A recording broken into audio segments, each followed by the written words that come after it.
굳이 아까 제가 지중해의 무역과 동아시아의 무역을 구분해서 말씀드렸었던 건 대항해 시대 이전과 이후로 이 동아시아 문화권과 특히 동아시아뿐만 아니라 인도를 포함한 이 아시아 문화권과 유럽의 문화권에 물론 문화의 수준이라는 거는 있을 수 없죠. 발전의 그것을 다 문화적인 무엇인가로 설명할 수는 없겠지만 삶의 그러면 어떤 수준이라 그럴까요? 삶의 수준의 측면에서 아시아와 유럽의 격차는 굉장히 컸습니다. 아시아는 유럽에서 나는 물건 중에 필요로 하는 게 없어요. 모든 게 다 납니다. 징계, 금, 은, 아니면 물건, 옷, 모든 것이. 아시아는 유럽의 물건을 필요로 하지 않아요. 그런데 유럽은 모든 물건을 아시아에서부터 떼옵니다. 어지간한 것들. 실크로드. 왜 실크로드가 필요했을까요? 대항시대 이전에는 단순합니다. 실크로드가 필요했었던 이유는 옷을 만들 비단? 비단을 만들지 못하기 때문인 거죠. 그럼 유럽인들은 뭘 입었을까요? 주로 양모를 입거나 모직물을 입습니다. 모직물. 그러면 덥지 않겠어요? 비단이 필요하죠. 모직물이 아니라 면직물이 필요합니다. 면직물은 유럽에 없어요. 유럽의 아주 나중에 대항시대 이전이긴 합니다만 이탈리아 남부에 유일하게 한 군데에서 비단을 짜는 수 있는 기술을 하나 갖고 옵니다. 그거 말고는 면직물을 자유롭게 사용할 수 없어요. 아까 향신료는 못 들고 들어갑니다. 일단 나지가 않아요. 주로 향료가 나는 건 아랍과 인도죠. 특히 후추는 인도에서만 났어요. 지금은 뭐 한국에서도 키우는데 이 시절은 후추가 인도에서만 납니다. 인도에서 출발을 하면 배 타고 인도를 돌아서 아라비아 반도를 거쳐서 홍해를 통해 넘어오면 거기 지금은 이제 수에즈 운하로 뚫려 있지만 거기에서 딱 출발하면 위로 지중해를 타고 올라가면 딱 한 군데에서만 무역을 할 수 있습니다. 베네치아입니다. 베네치아의 상인. 네네. 베니스의 상인, 베네치아의 상인, 베네치아를 통해서만 향신료가 유럽 안으로 들어올 수 있습니다. 모든 걸 독점하고 있었죠. 왜일까요? 왜 베네치아에서만? 이때 당시에 아까 말했잖아요. 그 페르시아 쪽, 아랍 쪽과 유럽을 연결하는 스웨즈 운하가 전에는 이제 지중해가 이렇게 있으면 오른쪽은 이 시절에는 10세기 이후, 8세기 이후가 되면은 특정한 문화가 지중해 동쪽과 남쪽을 장악합니다. 8세기 이후 지중해의 동부와 남부를 장악한 문화를 흔히 이슬람 문화라고 하죠. 이슬람. 네. 대답이 이슬람. 그럼 이 시절에 유럽은 무슨 문화라고 하죠? 가톨릭입니다. 네. 기억 하나도 없나? 둘은 적대. 상극이죠. 왜죠? 전쟁을 했잖아요. 그런 걸 보통 십자군 전쟁이라고 부릅니다. 십자군 전쟁. 십자군 전쟁을 몇 세기에 걸쳐 했기 때문에 둘 사이에는 무역이라고 하는 게 이루어지기가 굉장히 힘들었겠죠. 물론 아까 전쟁에 굉장히 중요한 역할을 말씀드렸잖아요.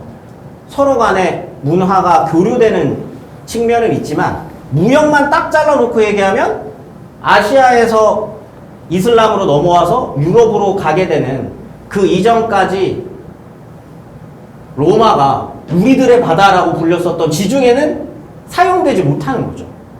왜냐면 막혀 있잖아요. 전쟁을 하고 있는 과정에서. 그런데 유일하게 한 군데가 뚫려 있었던 게 베네치아였던 거예요. 여기에서만 무역이 허락돼요. 그러면 아시아를 통해 이슬람을 거쳐서 유럽으로 들어가는 모든 문화, 모든 어떤 물건, 그것은 다 베네치아에 머물러 있는 거죠.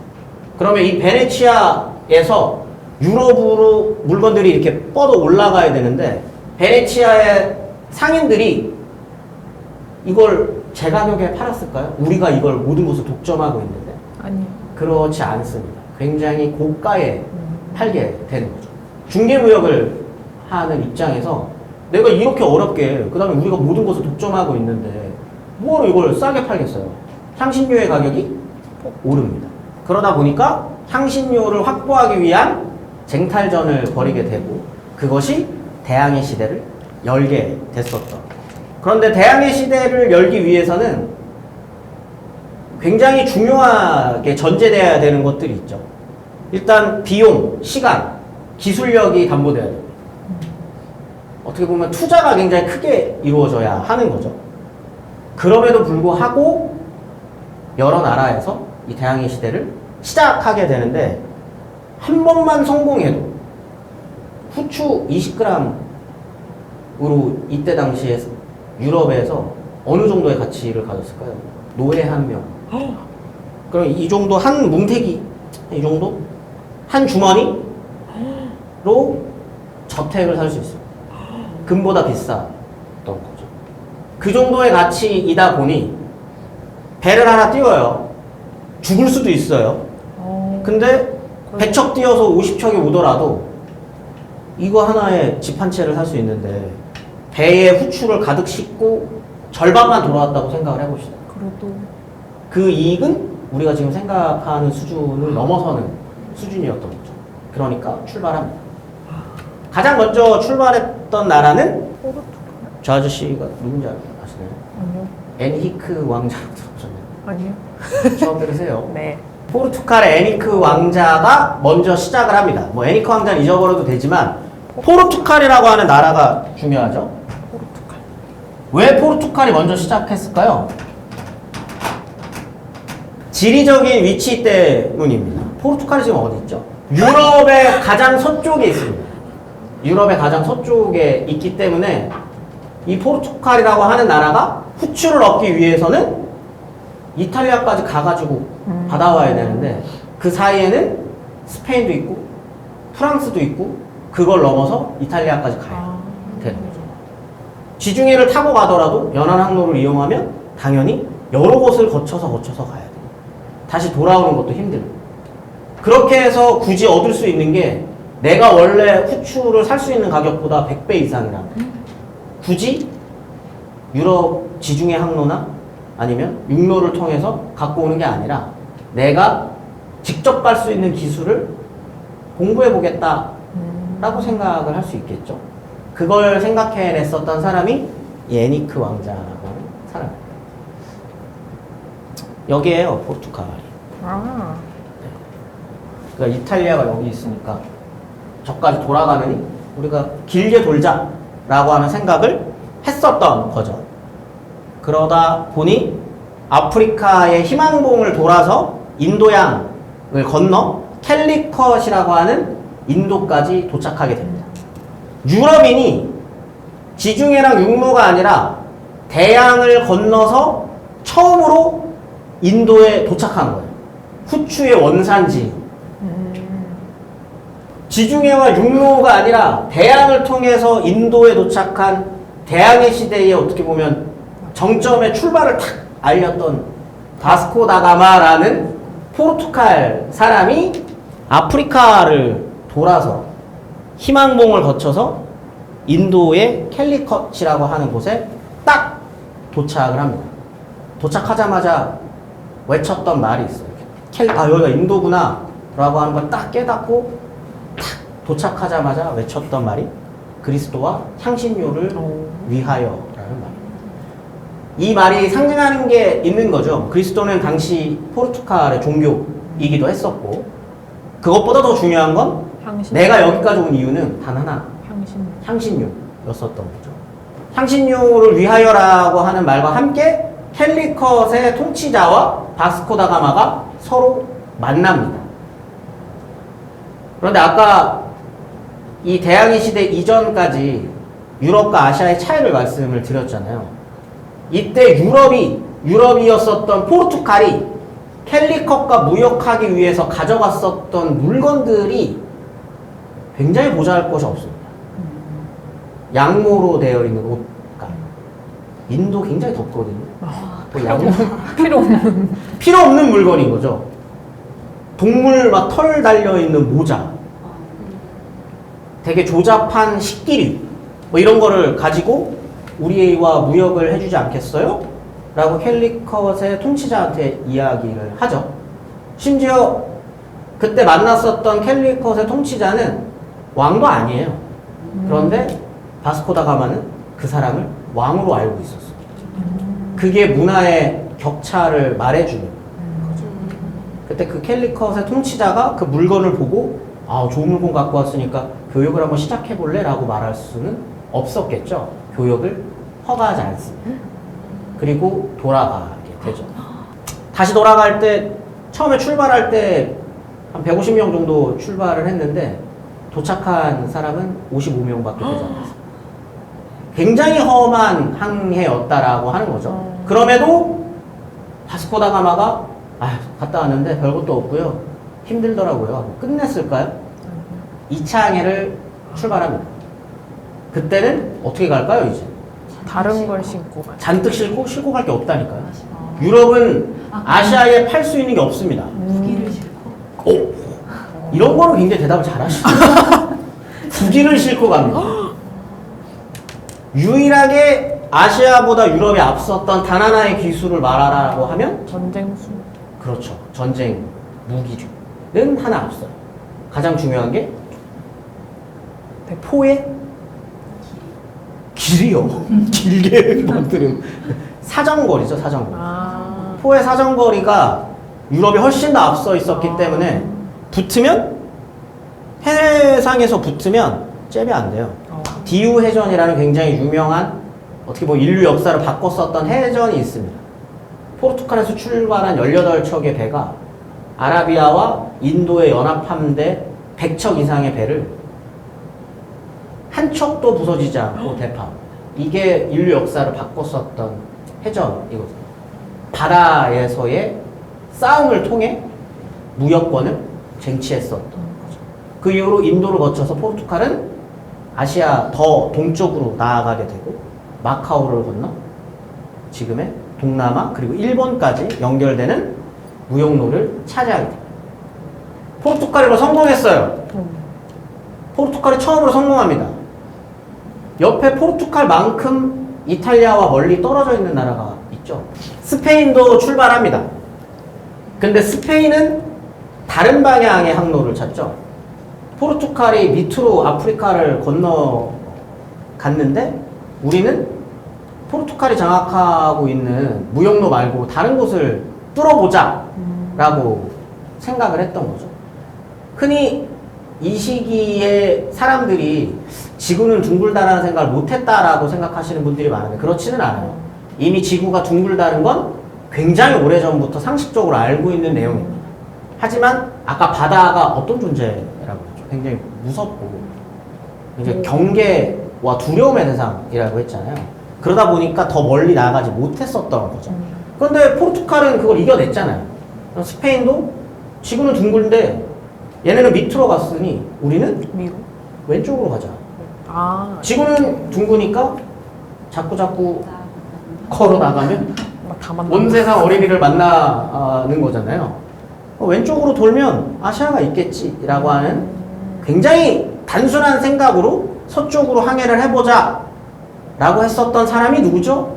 콜럼버스. 아, 콜럼버스는 아시네요. 바스코 다 가마는 모르시는데 콜럼버스는 아시네요. 콜럼버스가 그렇게 출발을 합니다. 왼쪽으로 나가면 아시아가 있다는 걸 알아요.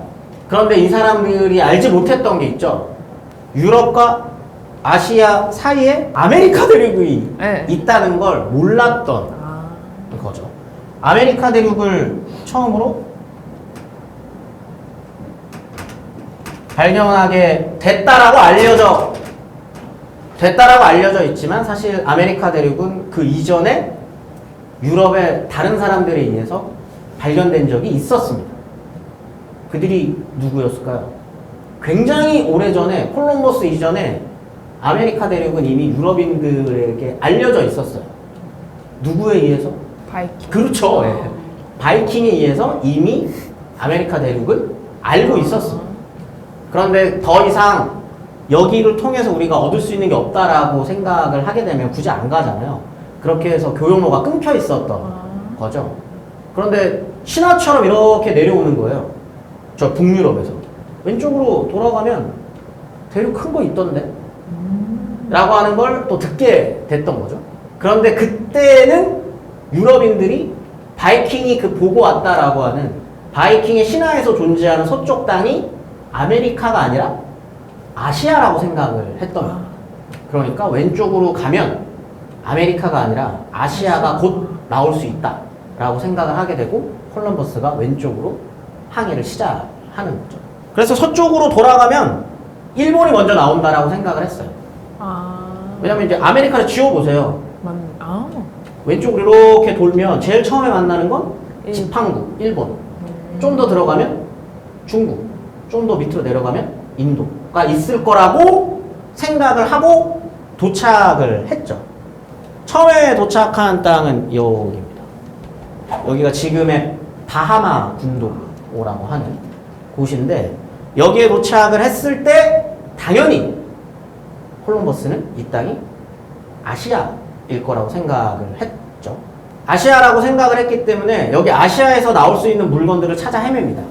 그런데 여기에는 아시아 문명과는 전혀 다른 우리가 익히 들어왔었던 그런 중국 문명이나 인도 문명이 없다는 거를 깨닫게 되는 거죠. 하지만 콜럼버스는 마지막까지 죽기 전까지도 본인만 거기가 아시아일 거다라고 생각하고 죽게 되고 여기에 있는 사람들을 그래서 인디오 그리고 나중에 인디언이라고 불렀던 것도 이런 콜럼버스의 오해에서부터 시작을 했지만 사실 2차 항해, 3차 항해가 시작되는 순간 유럽인들은 다 압니다. 다 깨달아요. 아, 이거 아시아가 아니네. 아시아 말고 다른 대륙이 있네? 라고 하는 걸 깨닫게 되고 여기를 어떻게 활용할까에 대한 생각들을 하게 되는 거죠. 처음에는 금을 가져갑니다. 그런데 금을 가지고 있었던 여러 제국들, 이때 여기 문명권이 있었잖아요. 아즈텍, 잉카, 마야라고 하는. 거기서 금을 다 가져가 봤더니 다 떨어진 거예요. 그러면 더 이상 스페인이 이 아메리카 대륙을 통해서 얻을 수 있는 이익이 없어져 갈 때쯤에 은광이 발견됩니다. 은광을 얻어서 은을 캐기 시작을 하는 거죠. 그런데 은을 캐봐야 할 수 있는 게 없어요. 은 가져가가지고 뭐 할 거예요? 은만 많아지는데. 교역을 하기 위해서 유통되는 돈이 많아진다고 하는 건 한편으로 좋기도 하지만 이걸 갖다가 어디다 쓸 수 있는 데가 없으면 의미가 없는 겁니다. 그러면 우리도 아시아까지, 여기가 아시아라는 걸 이제 알았으니까 아시아까지 가는 항로를 찾아야 되죠. 그래서 스페인에서 처음으로 인도 이렇게 아프리카를 도는 게 아니라 아메리카를 돌아서 세계 일주에 성공하는 사람이 등장하죠. 마젤란이라는 스페인 사람이 처음으로 아메리카 대륙의 남부, 지금의 아르헨티나와 칠레 밑에 남극과 아메리카 대륙과 남극 사이의 해협을 마젤란 해협이라고 하거든요. 마젤란이 처음으로 뚫었기 때문에. 그렇게 성공을 하면 어떻게 되냐면 지금 멕시코는 스페인이 장악을 하고 있는 거죠. 그러면 이 퍼시픽 태평양 항로가 딱 뚫려서 하와이를 거쳐 괌을 거쳐서 도착하는 땅이 필리핀이에요.